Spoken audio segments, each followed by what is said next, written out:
Ya Allah teman-teman, ini tempat kediaman keluarga Abu Syamalah di Khan Yunis, Jalur Gaza bagian selatan. Kita bisa lihat kehancurannya ya. Ya Allah. Jadi diperkirakan ada 40 korban jiwa. Sudah ini yang baru dievakuasi sekitar 25. Ya Allah ya Karim. Subhanallah ya Allah.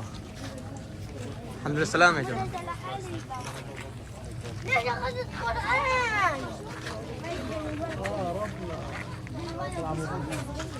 يا الله يا كيف حالكم جماعة؟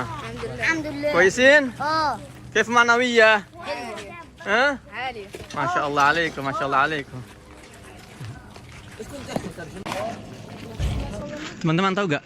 Jadi sejak 2 minggu terakhir ini Israel ini kan terus mengultimatum warga Gaza di sebelah utara untuk evakuasi, tinggalkan wilayah utara, tinggalkan jalur Gaza utara, kota-kota di utara, dan mengungsilah ke wilayah selatan.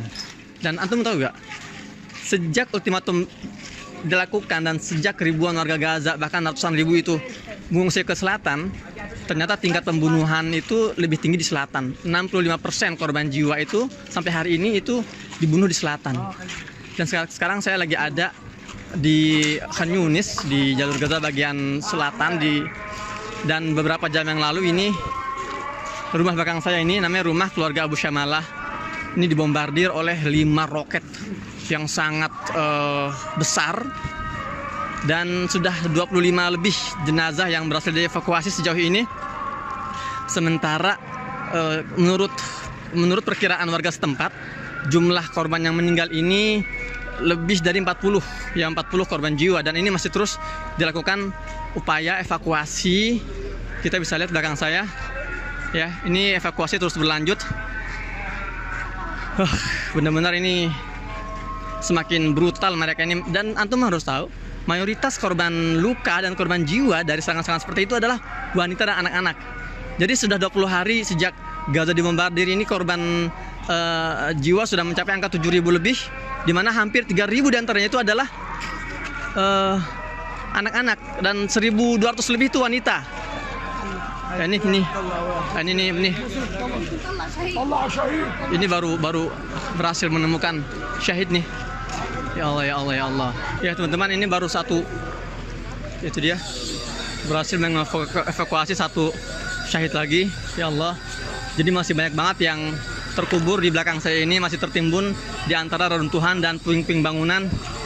Kita doakan semoga ini semua cepat berakhir. Semoga tidak ada lagi korban jiwa dan korban luka yang jatuh, teman-teman. Ya Allah, doakan kami di Gaza, Palestina. Saya Muhammad Hussein. Assalamualaikum warahmatullahi wabarakatuh.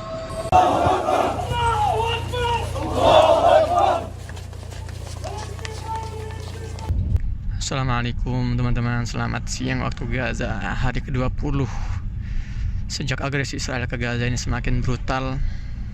Saya tadi barusan dari salah satu desa di wilayah selatan ini. Antum sudah lihat ya tadi laporan singkatnya. Banyak hal yang terjadi dalam 24 jam terakhir. Bayangin sih teman-teman, ratusan ribu warga Gaza ini mengungsi jauh-jauh dari wilayah utara dengan iming-iming bahwa di selatan lebih aman, tapi ternyata mereka dibantai ketika sampai di selatan. La haula wala quwwata illa billah. Dan saya sebagai seorang aktivis kemanusiaan, saya mau curhat sama kalian semua ya. Saya juga dilematis sekali sebetulnya. Saya sudah banyak yang nitip ke saya.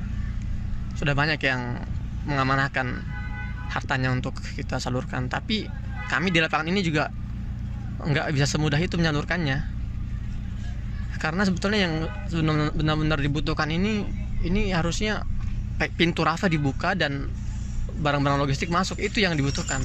Kalau misalnya kita mau eksekusi sembako semua untuk ribuan warga, ternyata barang-barang logistik di Gaza ini sudah semakin menipis gitu kan. Dan juga untuk distribusi sembako ini nggak gampang teman-teman, ini resikonya besar gitu. Dan juga efektivitas juga kurang efektif sembako ini.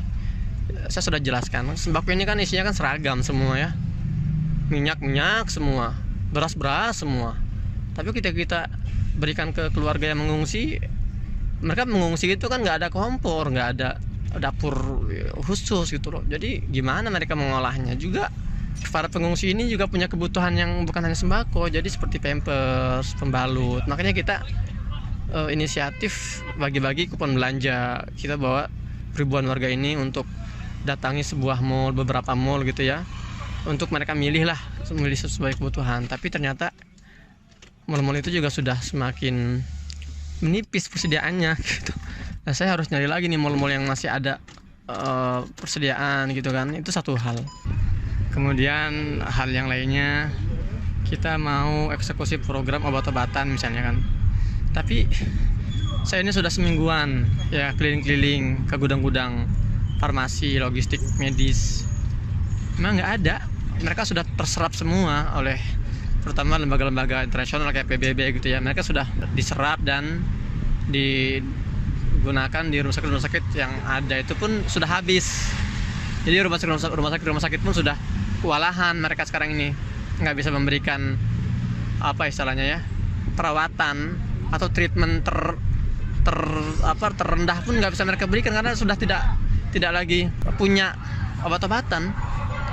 Memang ada sih kalau saya keliling-keliling ke beberapa farmasi lokal, namanya itu toko